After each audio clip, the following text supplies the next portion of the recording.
Ternyata sekarang di Indonesia udah bisa nikah beda agama loh. Di hadapan Allah, di hadapan uskup dan para saksi, saya, Ayu Kartika Dewi, menyatakan dengan tulus ikhlas bahwa Gerald Sebastian Fudiman yang hadir di sini mulai sekarang menjadi suami saya. Di hadapan para saksi dan umat yang hadir di sini, saya menegaskan bahwa pernikahan yang telah diresmikan ini adalah pernikahan Katolik yang syah. Di Indonesia, saya banyak kali dah kena. Suami Islam, isteri bukan Kristian, Buddha. Saya kata bagaimana ya? Tapi kita, mujurnya lah, tu saya kata, mujurnya kita ni ada raja-raja, mujurnya kita ni alhamdulillah ada majlis-majlis agama Islam negeri-negeri, lepas tu ada mufti-mufti, ada jabatan agama Islam. Nak kahwin dengan orang bukan Islam, Kristian atau Yahudi ni, kita kena ada dia punya syarat-syarat dia. Macam Malaysia, you kena rujuk lah, jabatan mufti boleh ke tak boleh, jabatan agama boleh tak boleh. Tapi memang tak boleh lah. Gini, Indonesia punya produk hukum juga tentang nikah beda agama. Undang-Undang nomor 1 tahun 74. Semua agama harus dilaksanakan berdasarkan agama masing-masing. 6 agama di Indonesia ini semuanya juga melarang nikah beda agama. Kalau ada orang-orang yang mencoba atau menjadi fasilitator sampai orang nikah beda agama, itu sebenarnya orang nggak tahu agama itu sebenarnya gitu. Ya. Kalau satu hari dia hubungan kelaminnya 3 kali berzina. Zina pagi, berzina siang, berzina sore, macam makan obat. Zina, zina, zina. Artinya kalau ada anak perempuan menikah dengan non-muslim, kemudian terjadi pernikahan, bahkan bapaknya yang menikahkan, misal, atau ridha saja, itu bukan cuma anaknya yang dosa, orang tuanya ikut dosa. Ikut dosa. Karena beban dari perempuan itu yang menikahkan walinya. Jelas ya? Itu walinya, hati-hati ya, hati-hati. Assalamualaikum warahmatullahi wabarakatuh. Dalam Islam, pernikahan beda agama adalah hal yang haram dan tidak sah. Malaysia tegas melarangnya secara agama dan hukum, sementara di Indonesia masih terjadi meski sebetulnya dilarang. Al-Quran jelas menyatakan bahwa Muslim tidak boleh menikah dengan non-Muslim, kecuali yang telah beriman. Jika dipaksakan, pernikahan tersebut dianggap zina. Di Malaysia, pernikahan beda agama tidak bisa didaftarkan, sementara di Indonesia masih ada celah melalui catatan sipil, meski hukumnya tetap tidak sah dalam Islam. Hal ini menjadi perbedaan besar antara kedua negara dalam menjaga akidah Islam. Mari kita jadikan ini sebagai bahan renungan agar kita semakin memahami dan menjaga nilai-nilai Islam dalam kehidupan kita. Ternyata sekarang di Indonesia udah bisa nikah beda agama loh. Jadi nggak perlu lagi jauh-jauh ke luar negeri seperti Singapura, Inggris, atau Amerika Serikat lagi. Cukup menikah di beberapa kota di Indonesia seperti berikut. Yang pertama, Surabaya. Yang kedua, Yogyakarta. Yang ketiga, Tangerang. Yang keempat, Jakarta Selatan. Dan yang terakhir yang baru disahkan adalah Jakarta Pusat. Nah gimana? Kalau kalian sendiri setuju nggak dengan pernikahan beda agama? Di hadapan Allah, di hadapan uskup dan para saksi, saya, Ayu Kartika Dewi, menyatakan dengan tulus ikhlas bahwa Gerald Sebastian Fudiman yang hadir di sini mulai sekarang menjadi suami saya. Saya berjanji setia kepadanya dalam untung dan malang, di waktu sehat maupun sakit, dan saya mau mencintai dan menghormatinya seumur hidup saya. Demikianlah janji saya. Atas nama Gereja Allah, di hadapan para saksi dan umat yang hadir di sini, saya menegaskan bahwa pernikahan yang telah diresmikan ini adalah pernikahan Katolik yang syah. Semoga bagi kalian berdua, peneguhan ini menjadi sumber kekuatan dan kebahagiaan. Yang dipersatukan Allah janganlah diceraikan oleh manusia. Di Indonesia, saya banyak kali dah kena. Suami Islam, isteri bukan Kristian, Buddha. Saya kata bagaimana ya? Enggak apa. Iman tu di sini, dia orang ni terlalu kritis. Tapi kadang-kadang dia punya kritis tu tidak ada asas. Contoh. Kenapa lelaki boleh kahwin yang Kristian, kami perempuan tak boleh? Sedangkan kami juga kuat iman kami. Iman tidak boleh nilai, tapi kami boleh. Sudah, bila dia sebut perkataan macam tu, susah nak jawab. Kalau anak itu mau ikut ibu-ibu, kalau ikut bapak-bapak, enggak ada masalah itu. Yang penting kebebasan tu. Oh ya Rabbi. Pergi kedai orang Islam. Dalam kedai orang Islam tu ada celeng khinzir. Tapi kita mujurnya lah, tu saya kata, mujurnya kita ni ada raja-raja, mujurnya kita ni alhamdulillah ada majlis-majlis agama Islam negeri-negeri, lepas tu ada mufti-mufti, ada jabatan agama Islam. Nak kahwin dengan orang bukan Islam, Kristian atau Yahudi ni, kita kena ada dia punya syarat-syarat dia. Macam Malaysia, you kena rujuk lah, jabatan mufti boleh ke tak boleh, jabatan agama boleh tak boleh. Tapi memang tak boleh lah. Yang baru ni ada seorang penjual kosmetik, dia alhamdulillah dia dapat Islamkan seorang doktor lelaki. Jadi dia tanya saya, "Ustaz, boleh tak saya nak Islamkan dia? Saya dah mula jatuh cinta dengan dia ni." Saya kata, jangan kahwin sebab cinta. Kau kena kenal dulu, suruh dia masuk Islam sebab Islam itu indah. Oh, dia bincang. Memang lelaki tu, dia masa belajar dekat universiti dulu, memang dia selalu dengar tentang Islam. Dia memang minat pada Islam. Cuma dia nak masuk Islam, belum bersedia. Tapi dan sekarang ni ada penolak untuk dia masuk Islam, iaitu kahwin. Itu maknanya baguslah. Saya pun doa biar dia jadilah kahwin.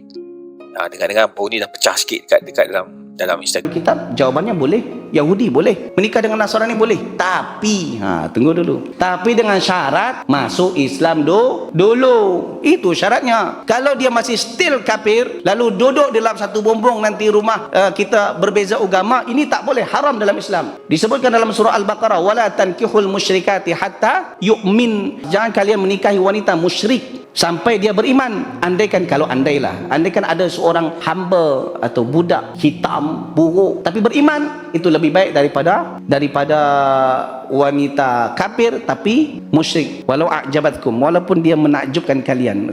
Jadi boleh menikah dengan Yahudi, boleh menikah Nasrani, boleh menikah dengan orang Buddha, orang Hindu boleh, tapi dengan syarat mereka masuk Islam. Seperti mana Nabi menikah dengan Sofia binti Huyai. Nabi menikah dengan orang Yahudi, tapi Sofia tu masuk Islam dulu, baru Nabi menikah dengan Sofia. Bukan Nabi menikah dengan Sofia, lepas tu baru ditarik masuk Islam. Boleh faham tak? Jangan dibalik ni. Kita ni kadang-kadang salah faham. Boleh menikah dengan Yahudi dan Nasrani, akhirnya nikah beza agama dalam satu rumah. Itu salah. Kemarin ada artis Rizky Febian sama Mahalini harus pindah dulu ke Islam baru bisa nikah. Gimana pandangannya? Gini, Indonesia punya produk hukum juga tentang nikah beda agama. Undang-Undang Nomor 1 Tahun 74. Semua agama harus dilaksanakan berdasarkan agama masing-masing. 6 agama di Indonesia ini semuanya juga melarang nikah beda agama. Kalau ada orang-orang yang mencoba atau menjadi fasilitator sampai orang nikah beda agama, itu sebenarnya orang nggak tahu agama itu sebenarnya gitu. Ya. Menjadi pertanyaan besar dong, kalau beda agama berarti udah pasti nggak mungkin jodoh dong. Iya, ya salah satu harus masuk ke dalam agama yang di salah satu pasangannya sebelum menikah. Makanya itu orang-orang bilang kalau beda agama tuh temboknya tinggi banget katanya ya.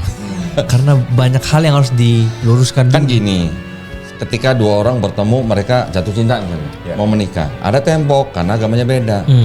Tapi ketika salah satu pindah kan negara juga menjamin haknya. Kan itu ada solusinya berarti. Kenapa? Negara kan pasti punya pertimbangan kalau orang nikah beda agama yang akan terjadi begini gitu. Mungkin ada orang yang bisa menjalani setahun, 2 tahun, 10 tahun, 20 tahun, tapi pada akhirnya anak-anaknya bagaimana? Ujung-ujungnya ribet lah intinya. Yang kesian kan anaknya berarti kan bingung memilih agama bapaknya atau emaknya gitu. Bagaimana hukumnya bila seorang laki-laki menikahi Nasrani? Maksudnya perempuan non-muslim, apakah perkawinannya sah? Apakah dia melakukan hubungan tidak atau berzina? Baik. Bagaimana dengan Nabi Nuh, Nabi Lut dan Asia, istrinya Firaun? Baik. Mari kita lihat, ini pertanyaan bagus sekali dan dikomparasikan dengan kisah yang berbeda dan kias yang berbeda.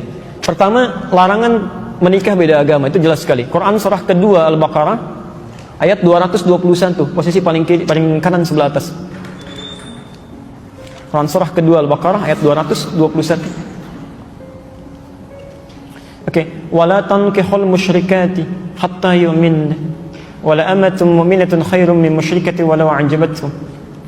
Wala tunkihul musyrikina hatta yu'minu wala 'abdun mu'minun khairum min musyriki walau a'jabakum. Ulaika yad'una ila an-nar. Ulaika yad'una ila an-nar. Allahu akbar. Wala tankihul musyrikat, jelas, dan jangan pernah nikahi perempuan yang musyrik. Jadi enggak boleh laki-laki Muslim menikah dengan perempuan yang musyrik, itu nggak boleh, haram hukumnya. Laknya nahyi di situ. Ya. Bapak Ibu sekalian, mana yang musyrik itu apa musyrik? Menyekutukan Allah kan? Ya, menyekutukan Allah. Ya, bagaimana dengan orang yang mengatakan Tuhan itu ada bapaknya, ada anaknya, kan? Tuhan itu 3, Tuhan itu berserikat. Itu yang paling musyrik luar biasa. Itu kezaliman terbesar. Inna syirka la zulmun azim, kan? Makanya kata Ibnu Abbas, tidak ada kemusyrikan paling besar, kezaliman paling besar di samping yang mengatakan Tuhan punya anak. Oke. Jadi kita langsung bisa jawab saja bahwa seseorang yang menikah, dia dalam keadaan muslim, sudah tahu dalam keadaan muslim, kan? Kemudian dia menikahi hal yang dilarang di Quran, maka hukumnya maksiat. Di pernikahannya dipandang sebagai pernikahan yang maksiat, hubungannya masuk dalam kategori zina sepanjang dia tidak bertobat dan kembali kepada Allah Subhanahu wa taala. Dan fasakh hukumnya. Kalau diketahui dia harus dipisahkan. Ya. Kalau perempuan, hati-hati. Bahasa Qur'annya wala tunkihu, jangan dinikahkan. Artinya kalau ada anak perempuan menikah dengan non muslim, kemudian terjadi pernikahan, bahkan bapaknya yang menikahkan, misal atau ridha saja, itu bukan cuma anaknya yang dosa, orang tuanya ikut dosa. Ikut dosa. Karena beban dari perempuan itu yang menikahkan walinya. Jelas ya? Itu walinya, hati-hati ya, hati-hati. Adapun kasus dengan Nabi Nuh itu berbeda, lain halnya. Ya, beda. Anda harus bedakan antara muslim dengan muslimah yang bermaksiat. Lain gitu kan? Ya. Nabi Nuh dalam keadaan muslim, dia berislam dengan baik, dalam keadaan sebelumnya sudah berumah tangga. Ya, diangkat mendapat hidayah, diangkat ditetapkan sebagai seorang rasul. Ya, sama. Nabi Muhammad SAW itu kan hanif sebelumnya. Khadijah juga demikian. Ketika Nabi Muhammad diangkat sebagai seorang rasul, ditetapkan, ngajak istrinya kan berdakwah. Itu sudah berumah tangga, sudah hanif sebelumnya. Maka diajak mau ikut. Nabi Ibrahim ketika menemukan Allah, tadinya kan mencari. Lihat matahari, lihat bulan, lihat sana sini gitu kan. Sampai menemukan Allah, diajak istrinya beriman. Nabi Nuh juga dalam keadaan demikian, mendapatkan risalah, beriman, diajak istrinya. Ya? Ketika tidak mau dia beriman, bahkan anaknya tidak mau, Quran turun mengatakan innahu laisa min ahlik, dia bukan keluargamu. Selesai. Pisah di situ. Tapi berarti dakwah berjalan. Ya. Sama dengan Asia kan? Asia dengan Firaun sudah berumah tangga sebelumnya. Ya, ketika Musa diutus didakwahi, Asianya beriman, Firaunnya tidak. Ya kan? Cuma dia menyembunyikan imannya untuk berdakwah kan? Dia ajak dan sebagainya. Ya, itu poinnya. Itu poinnya. Tapi kalau misalnya seseorang sudah beriman sebelumnya, sudah muslim, ya, dan dalam keadaan belum menikah, tidak boleh menikah dengan pasangan yang bukan muslim atau tidak seiman. Dosa hukumnya. Dan bahkan, maaf bahasa Qur'annya, ulaika yad'una ilan nar. Nanti banyak madaratnya yang mengajak pada neraka. Hubungannya sudah salah, pandangannya sudah keliru, semuanya zina aja. Ya, haram gitu kan? Dan sebagainya. Dan segala perangkat kehidupannya akan kacau, nggak akan enak tuh. Nggak akan enak, ya. Tidak ada kemunafikan terbesar kecuali di satu tempat, mohon maaf ya, satu tempat ibadah pada Tuhan yang berbeda, tapi sama-sama saling mengingkari. Ya kan? Kita toleransi aja, nggak apa-apa, kamu ibadah di sini, saya di sini, kamu kamar sini, saya kamar sini. Tapi ketika berdoa di sini mengingkari, ya, yang itu nggak benar, ini yang benar. Ini mengatakan itu nggak benar, ini yang benar. Nggak akan maslahat kehidupannya. Ya. Makanya kata Buya Hamka dulu, kata Buya Hamka, sesungguhnya orang-orang, maaf, yang terjebak dengan kemunafikan tingkat tinggi, yaitu orang yang hadir pada ibadah agama umat lain. Itu hipokrit paling tinggi kata beliau.